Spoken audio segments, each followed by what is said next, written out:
നമസ്കാരം.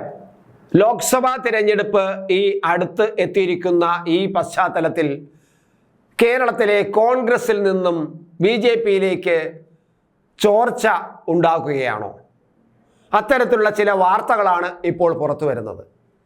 എന്തായാലും കോൺഗ്രസ് എന്ന സംഘടന, കേരളത്തിലെ കോൺഗ്രസ് ഘടകം വരുന്ന ലോക്സഭാ തിരഞ്ഞെടുപ്പ് കഴിഞ്ഞിട്ട് അടുത്ത് വരുന്ന നിയമസഭാ തിരഞ്ഞെടുപ്പ് വരെയുള്ള ആ ഒരു ഇടക്കാലഘട്ടമുണ്ടല്ലോ, ആ ഒരു ഇടക്കാലഘട്ടത്തിൽ നമ്മൾ ഇന്ന് കാണുന്ന തരത്തിലുള്ള കോൺഗ്രസ് എന്ന സംഘടന ഇതേ രീതിയിൽ ഇതേ കെട്ടുറപ്പിൽ ഉണ്ടാകുമോ എന്നത് സംശയം തന്നെയാണ്.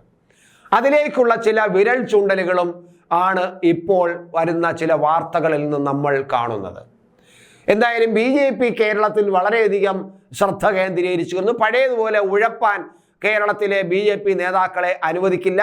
കേന്ദ്ര നേതൃത്വം അത് ശക്തമായി ശ്രദ്ധ കേന്ദ്രീകരിക്കുകയും കഠിനാധ്വാനം ചെയ്യാൻ എല്ലാവർക്കും നിർദ്ദേശം കൊടുക്കുകയും ചെയ്തിരിക്കുകയാണ്. പ്രധാനമന്ത്രി ഈ ലോക്സഭയുടെ കാഹളം ഉയർന്ന ലോക്സഭാ തിരഞ്ഞെടുപ്പിൻ്റെ കാഹളം ഉയർന്നതിന് വളരെ മുമ്പ് തന്നെ പ്രധാനമന്ത്രി ഒന്നിലധികം ദിവസം കേരളത്തിൽ വരികയും തിരഞ്ഞെടുപ്പ് പ്രചരണം നടത്തുകയും തിരഞ്ഞെടുപ്പ് പ്രചരണത്തിന് അതിനെ തിരികൊളുത്തുകയൊക്കെ ചെയ്തിരിക്കുന്നു. പ്രവർത്തകരുടെ ഇടയിൽ ആവേശമുണ്ടാക്കിയിരിക്കുന്നു.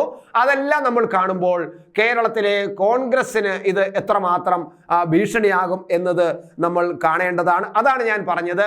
ലോക്സഭാ തിരഞ്ഞെടുപ്പ് കഴിഞ്ഞു കഴിഞ്ഞാൽ, ലോക്സഭാ തിരഞ്ഞെടുപ്പ് വരെ കോൺഗ്രസ് ഇങ്ങനെയൊക്കെ തന്നെ പോകും.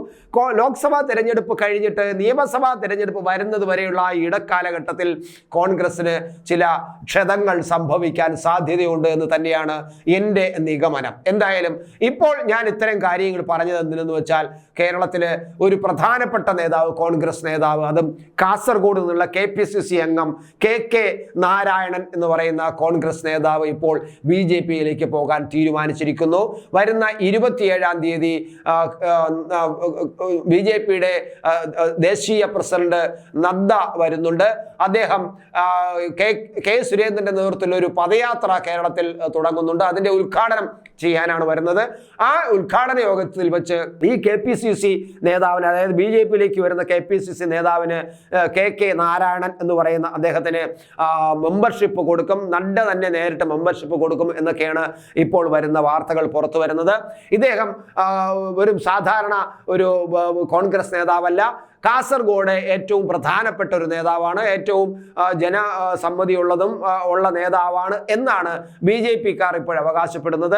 അദ്ദേഹം അത് പറയുമ്പോഴും അദ്ദേഹത്തിൻ്റെ ചില സ്ഥാനമാനങ്ങൾ നോക്കുമ്പോൾ അതിൽ കള്ളത്തരമില്ല. കാരണം അദ്ദേഹം അവിടുത്തെ ഒരു പ്രമുഖ വ്യക്തി തന്നെയാണ് എന്നാണ് മനസ്സിലാകുന്നത്.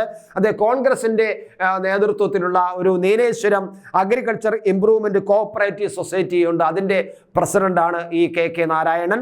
അതുപോലെ തന്നെ NKBN എന്ന് പറയുന്ന ഒരു ആശുപത്രിയുണ്ട്, അതിൻ്റെ ചുമതലക്കാരനും അതിൻ്റെ ഡയറക്ടർ ബോർഡ് അംഗവും മാനേജ്മെന്റ് കമ്മിറ്റി അംഗവും ഒക്കെയാണ്. പിന്നെ Padannakkad Nehru arts and science കോളേജിൻ്റെ മാനേജിംഗ് കമ്മിറ്റി അംഗമാണ്.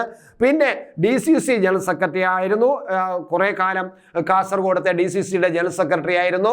ഇപ്പോൾ KPCC അംഗമാണ്. അങ്ങനെ വിവിധ തരത്തിൽ വളരെ സ്ഥാനങ്ങളുള്ള ഒരു വ്യക്തി കോൺഗ്രസ് നിന്നും നേരെ ബി.ജെ.പിയിലേക്ക് പോകുന്നു. ഇതൊരു തുടർച്ചയാണ് എന്നാണ് ബി.ജെ.പിക്കാർ പറയുന്നത്. ഇതിനു മുമ്പ് പല പ്രമുഖരായ കോൺഗ്രസ് നേതാക്കളും ബി.ജെ.പിയിലേക്ക് വരാൻ താല്പര്യം പ്രകടിപ്പിച്ചിട്ടുണ്ട്. പക്ഷേ അവരെല്ലാം ഇങ്ങനെ വെയിറ്റ് ചെയ്യുകയാണ്. കാരണം ബി.ജെ.പിയുടെ കേരളത്തിലെ ഒരു പെർഫോമൻസ് എന്താണെന്ന് ക്ലിയർ ആവാത്തത് കൊണ്ടാണ് എന്നതാണ് ബി.ജെ.പിക്കാരുടെ ഉള്ളിൽ പോലുമുള്ള പറച്ചിൽ. കാരണം തങ്ങളുടെ പ്രവർത്തനങ്ങൾ, തങ്ങൾ ഒരു MLA-മാരെ ഉണ്ടാക്കാൻ കഴിയുന്ന ഒരു പ്രസ്ഥാനമാണോ എന്ന് നോക്കിയിട്ട് മാത്രമേ ബി.ജെ.പിയിലേക്ക് ചിലർ വരൂ. അങ്ങനെ സംഭവിക്കുകയാണെങ്കിൽ പിന്നെ കോൺഗ്രസിൽ നിന്നും നല്ലൊരു ഒഴുക്ക് ബി.ജെ.പിയിലേക്ക് വരും. അതുപോലെ തന്നെ CPM-ൽ നിന്നും തരക്കേടില്ലാത്ത ഒരു ഒഴുക്കും ബി.ജെ.പിയിലേക്ക് വരുമെന്ന് തന്നെയാണ് ബി.ജെ.പി സംസ്ഥാന നേതൃത്വത്തിന്റെ കണക്കൂട്ടൽ. എന്തായാലും കെ നാരായണന്റെ വരവ് ബി.ജെ.പിക്കാർ ആഘോഷിക്കാൻ തന്നെയാണ് നിശ്ചയിച്ചിരിക്കുന്നത്. അതുകൊണ്ട് തന്നെയാണ് നഡ്ഡയെ കൊണ്ട് തന്നെ നേരിട്ട് മെമ്പർഷിപ്പ് കൊടുക്കാൻ അവർ തീരുമാനിച്ചിരിക്കുന്നത്.